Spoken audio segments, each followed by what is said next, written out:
तो गाइस आपका स्वागत है हमारी इस वीडियो में।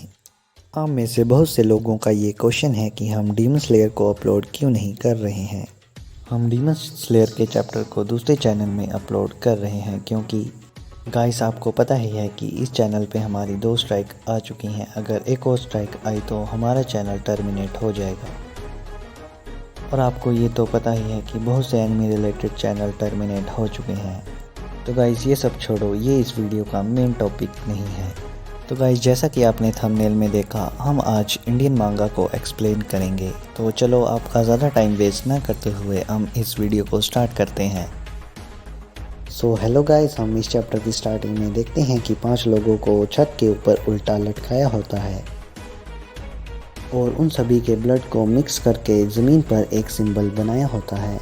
वो 5 इंसान बहुत ज़्यादा चिल्ला रहे होते हैं पर वो तड़फ के वहाँ पर ही दम तोड़ देते हैं। फिर हमें नेक्स्ट पेज में 3 अजीब से आदमियों को दिखाया जाता है जो कि अपने हाथ में कैंडल लेके खड़े होते हैं और उन्होंने ज़मीन पर बने हुए साइन के साइड में भी कैंडल्स रखी होती हैं। वो तीनों एक डीमन होते हैं। उन तीनों में से एक डीमन बोलता है कि हमारे गुरु आपको आना ही होगा, आपको हमें बचाना ही होगा। आप ही हैं जो हमें बचा सकते हैं और हमारी दुविधा से हमें बाहर निकाल सकते हैं। हम आपसे प्रार्थना करते हैं कि आप यहाँ पर आएँ और हमें बचाएं। आप ही हैं जो हमें बचा सकते हैं। हम आपको हमारी हेल्प के लिए बुला रहे हैं मास्टर, आपको आना ही होगा। तो गाइस फिर हम देखते हैं कि वहाँ पर रखी हुई कैंडल्स बुझ जाती हैं। तो गाइस फिर हम नेक्स्ट सीन में देखते हैं कि ज़मीन हिलने लगती है और उन 5 आदमियों के खून के द्वारा बनाए गए साइन से एक शैतान निकलता है। फिर वो शैतान जैसे ही निकलता है तो वो बोलता है कि मेरी नींद को किसने तोड़ा, तुम सभी मेरे से क्या चाहते हो, मैं तुम्हारी क्या मदद कर सकता हूँ। फिर वो डीमन अपने दोनों हाथों को उठाता है और बोलता है कि आपका स्वागत है मेरे भगवान, मैं आपका हार्दिक स्वागत करता हूँ और मैं आपका बहुत बड़ा थैंक्स करता हूँ कि आप अपने शिष्यों के साथ यहाँ पर मिलने के लिए आए। थैंक यू मेरे भगवान।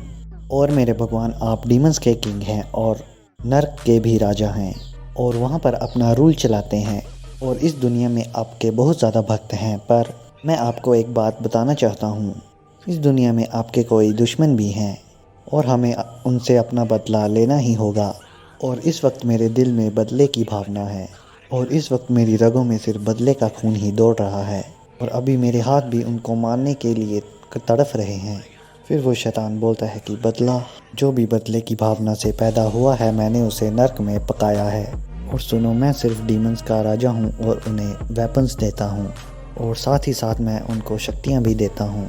फिर वो उन शक्तियाँ और वेपन्स का यूज़ करके फ़ाइट करते हैं और मेरा सिर्फ यही काम है कि डीमंस को शक्तियाँ और वेपन्स देना, उसके आगे मैं कुछ भी नहीं कर सकता। उसके बाद तुम्हें जो भी करना है वो तुम खुद ही करोगे, उसका मैं कोई भी जिम्मेदार नहीं होऊंगा। अपने वेपन्स का सही से इस्तेमाल करके अमर भी हो सकते हो पर वो तुम्हें अपने दिमाग से ही होना है, मैं उसके बारे में कुछ नहीं कर सकता। फिर वो डीमन बोलता है कि तुम क्या ये बेकार सा जोक कर रहे हो, वेपन से कोई अमर कैसे हो सकता है। फिर वो डीमन हंसते हुए बोलता है कि मजाक थोड़ा कम करो। ये सुन के तो उस शैतान को बहुत ज़्यादा गुस्सा आ जाता है। फिर वो शैतान उस डीमन के ऊपर कुछ जादू कर देता है जिसकी वजह से उस डीमन के मुंह से खून निकलने लगता है। वो डीमन बोलता है कि मैं कुछ फील नहीं कर पा रहा हूँ, ये हो क्या रहा है, ये मेरे साथ क्या हो रहा है। वो डीमन एकदम से ही मोटा हो जाता है और उसका शरीर बड़ा भद्दा सा दिखाई देता है। उसकी टांगें गायब हो जाती है और वो हवा में उड़ने लगता है और वो पूरी तरह से ही भद्दा दिखाई दे रहा होता है। फिर वो डीमन बोलता है कि मेरे भगवान, मुझे माफ़ कर दो, मैंने आपकी शक्तियों के ऊपर ऐसे ही शक किया और आपसे बेमतलब के क्वेश्चन पूछे, मुझे प्लीज़ माफ़ कर दो। मैं आपकी शक्तियों और पावर्स पर पूरी तरह से भरोसा करता हूँ और आपकी शक्तियों से ही मैं अपना बदला खुद ही ले लूँगा, प्लीज़ आप मुझे माफ़ कर दो।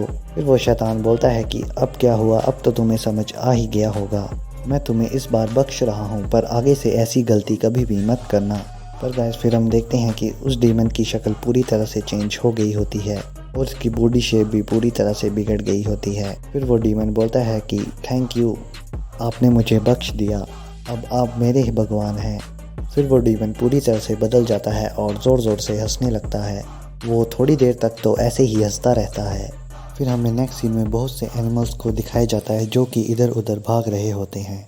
फिर हम लास्ट में रेड मून को देखते हैं और इसी के साथ ये चैप्टर ख़त्म होता है। तो गाइस मुझे लगता है कि आपको ये वीडियो पसंद आई होगी और आप ये भी सोच रहे होंगे कि ये चैप्टर तो बहुत ज़्यादा छोटा है और ये ज़्यादा डिटेल्स में भी नहीं बताया गया है, पर गाइस ये चैप्टर सिर्फ इस मांगा के मेन विनर के ओरिजिन के बारे में बताने के लिए है। और गाइस जिसने ये मांगा लिखी है उनका नाम इंस्टा में मिस्टर वैक्स है। हमने उनके चैनल का लिंक डिस्क्रिप्शन में दे दिया है, आप उन्हें इंस्टा में जाके फॉलो कर सकते हैं। उनके इंस्टा में 1K प्लस फॉलोवर्स हैं। तो गाइस वो बहुत ज़्यादा मेहनत कर रहे हैं, तो प्लीज़ आप उन्हें फॉलो करें। और गाइस इस वीडियो को लाइक शेयर और सब्सक्राइब ज़रूर करें। और हमारा ये चैनल बहुत दिनों से डेड पड़ा था। इस चैनल में हमारे 600 सब्सक्राइबर होने ही वाले थे, तो स्ट्राइक की वजह से हमारे इस चैनल पे सभी वीडियोस रिमूव हो गई थी, इसलिए हमें दूसरा चैनल बनाना पड़ा था।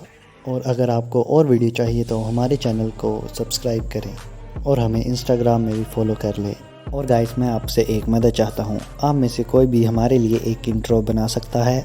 अगर आप हमारे लिए इंट्रो बना सकते हैं तो प्लीज़ हमें इंस्टाग्राम में DM करके वो इंट्रो भेज दें, क्योंकि यहाँ पर हम वो तांजीरो वाला इंट्रो नहीं यूज़ कर सकते क्योंकि कभी भी स्ट्राइक आ सकती है। और इसी के साथ ही ये वीडियो ख़त्म होती है।